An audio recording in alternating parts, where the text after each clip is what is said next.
Hello everyone, this is Dr. Elder. So, if you've grown up as a weeb like I did, then I can bet you tried to do Kamehameha.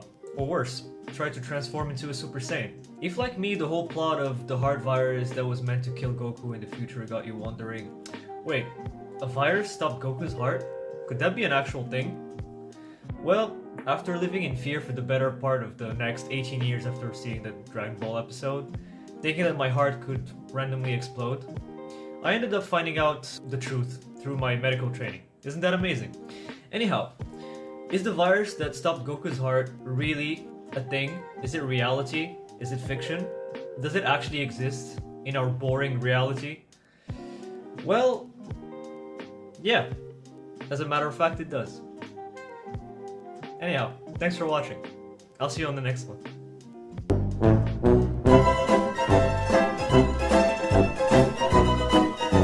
Jokes aside, the answer is, as you might imagine, a lot more complex than a simple yes. The Dragon Ball wiki claims that, I quote, when one is infected with the heart virus, symptoms include severe malaise, fatigue, and as the infection progresses, the victim starts experiencing excruciating chest pains until eventually they succumb to the virus and die. Now, with this presentation of symptoms, is there an actual disease caused by a virus that could cause all of the following symptoms?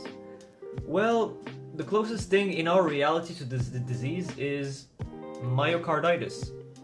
And actually, and brace yourself for this one, the etiologies or causes can be, among many other things, viruses that you have most likely already contracted. Yep.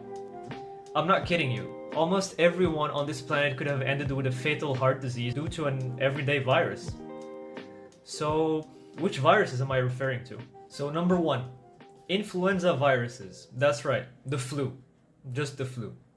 In the most severe cases, myocarditis can be a complication of the flu.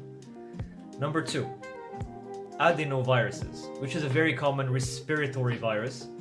Remember that sore throat you had last week? Well, could be the adenovirus at work. And you could have ended up like Goku.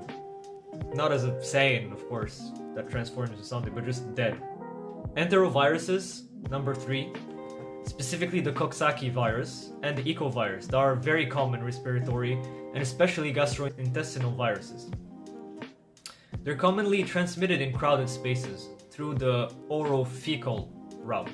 Orophycal meaning mouth, poo-poo, the respiratory route, and oral secretions.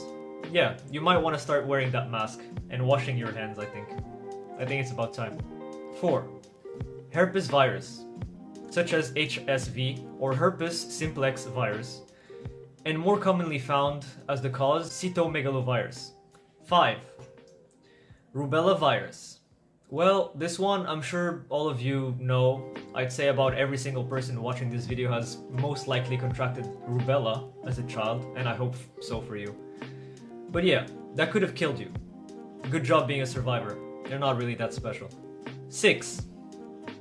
HIV. It can contribute to the apparition of myocarditis, but in lesser proportions. The next 2 viruses are rare. I won't expand on them. It's parvovirus B19 and human T lymphotropic virus. But there's one big one that has been on everybody's mind as of the last 3 years now. And you might have guessed it, it's COVID. The COVID virus is a cause for many myocarditis cases. So yeah, all of those viruses could lead to myocarditis, and they technically could be the deadly virus that was stronger than Majin Buu himself. Now, I'm gonna explain to you what myocarditis is, because I've used the word plenty up until now, but I haven't actually explained. Myocarditis is a condition characterized by the inflammation of the myocardium, which is one of the 3 layers of muscle composing the heart. The myocardium is the thick middle layer, which has the job of pumping the blood inside the heart towards the circulatory system. The other 2 layers are the pericardium and the endocardium. Myocarditis symptoms are as follow, and I think you'll be surprised at how accurate the wiki description we read earlier is. chest pain, irregular heartbeats, fever, joint and muscle pains, and fatigue, shortness of breath, swelling or edema, which are the symptoms of heart failure, left heart failure. So I told you earlier that the answer wasn't a simple one, obviously.